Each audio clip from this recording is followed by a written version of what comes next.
नमस्कार, आपका स्वागत है इंडिया पब्लिक खबर में और मैं हूं आपके साथ अर्जिता मिश्रा। एक बड़ी पुरानी कहावत है, शायद आपने भी जरूर सुनी होगी कि अगर हक मांगने पर ना मिले तो उसे छीन लेना चाहिए। लेकिन लगता है कि बीजेपी की इन महिला विधायक जी ने इस बात को कुछ ज्यादा ही सीरियसली ले लिया।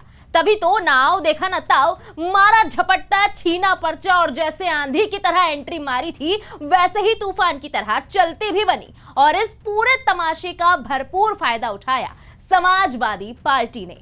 हाल ही में यूपी के लखीमपुर में 4 सहकारी समितियों पर संचालक पद के लिए नॉमिनेशन के दौरान बीजेपी की महिला विधायक मंजू त्यागी ने कुछ ऐसा कर दिया जिससे बीजेपी की खूब किरकिरी हो रही है।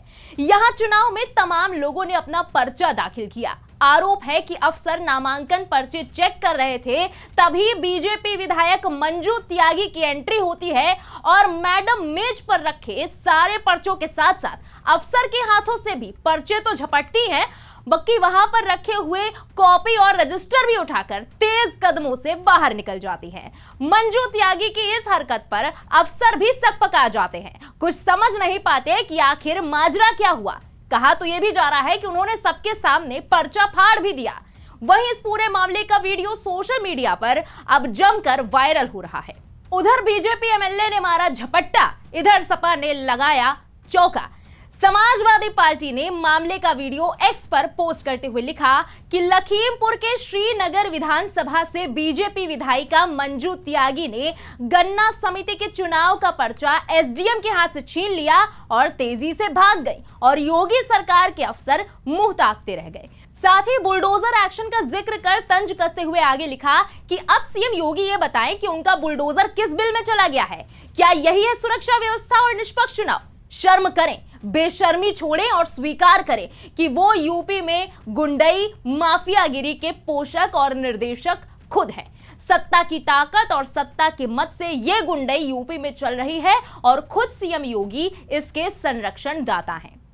लखीमपुर खीरी में साधन सहकारी समिति के चुनाव में बीजेपी विधायक मंजू त्यागी द्वारा आवेदकों के पर्चे छीनकर फाड़े जाना बेहद शर्मनाक है। वही वीडियो वायरल होने के बाद सोशल मीडिया पर कमेंट्स की मानो बाढ़ आ गई और लोगों ने इस पर जमकर रिएक्शन दिए। रंजीत यादव नाम के एक यूजर लिखते हैं, विधायिका के इस तरह से चुनाव प्रक्रिया में हस्तक्षेप और अधिकारियों के सामने अनुचित व्यवहार वास्तव में लोकतांत्रिक व्यवस्था और निष्पक्ष चुनाव की भावना पर सवाल खड़े करता है। किसी भी प्रकार की गुंडई, चाहे वो सत्ता से हो या किसी अन्य प्रकार की हो, उसे रोकना और न्यायिक प्रक्रिया को मजबूती देना हर सरकार का कर्तव्य होता है। आशुतोष कुमार जर्नलिस्ट लिखते हैं, यह घटना निश्चित रूप से गंभीर चिंता का विषय है। लोकतंत्र में सभी को निष्पक्ष और सुरक्षित चुनाव प्रक्रिया का अधिकार होता है। अगर सत्ता का दुरुपयोग हो रहा है और कानून की अवहेलना की जा रही है तो इसका विरोध होना चाहिए। हालांकि प्रोफेसर सरिता सिद्ध नाम की एक यूजर ये लिखती हैं कि आधा अधूरा वीडियो पोस्ट करने से झूठ सच नहीं बन जाएगा। सरकार का दोष देना समाजवादी पार्टी की यह हारती हुई मानसिकता दिखाई दे रही है कि उनके पास कोई और मुद्दा नहीं है। आए दिन फेक पोस्ट करना सपाइयों की आदत बन गई है। वीडियो वायरल हुआ तो बवाल बढ़ता देखकर बीजेपी विधायक मंजू त्यागी का भी बयान सामने आया। उनका कहना है कि सपा के कुछ लोग अंदर गड़बड़ी करा रहे थे, उन्हें उसकी सूचना मिली और वो पहुंच गई। सपा के लोगों ने भी गड़बड़ी की है, उसका भी वीडियो लाइए, ऐसी उन्होंने मांग की। उधर भारतीय जनता पार्टी के जिलाध्यक्ष सुनील सिंह ने भी कहा कि समाजवादी पार्टी के 3 पूर्व विधायक और तमाम कार्यकर्ता अराजक तत्वों के साथ फूल बेहड़ चुनाव में गड़बड़ी फैला रहे थे। जब विधायक को खबर लगी तो उन्होंने अपने प्रत्याशी शिव भगवान मौर्य का पर्चा बचा लिया, जो सपा के लोग फाड़ना चाह रहे थे।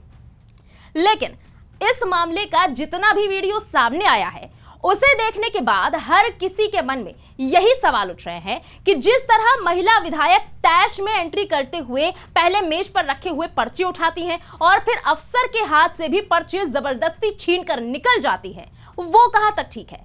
एक बार को अगर ये बात मान भी ली जाए कि नामांकन के दौरान धांधली की जा रही थी, तो बजाय विरोध करके जांच की मांग उठाने के इस तरह छीन झपट्टा करना कहां तक वाजिब है?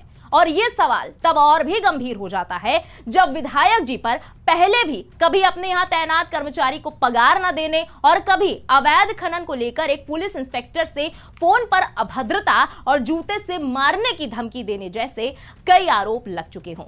फिलहाल इस पूरे मुद्दे पर आपका क्या कहना है, कमेंट सेक्शन में लिखकर अपनी राय जरूर बताएं। बने रहे इंडिया पब्लिक खबर के साथ। हमारे YouTube चैनल को सब्सक्राइब करें और बेल आइकन दबाना बिल्कुल ना भूलें।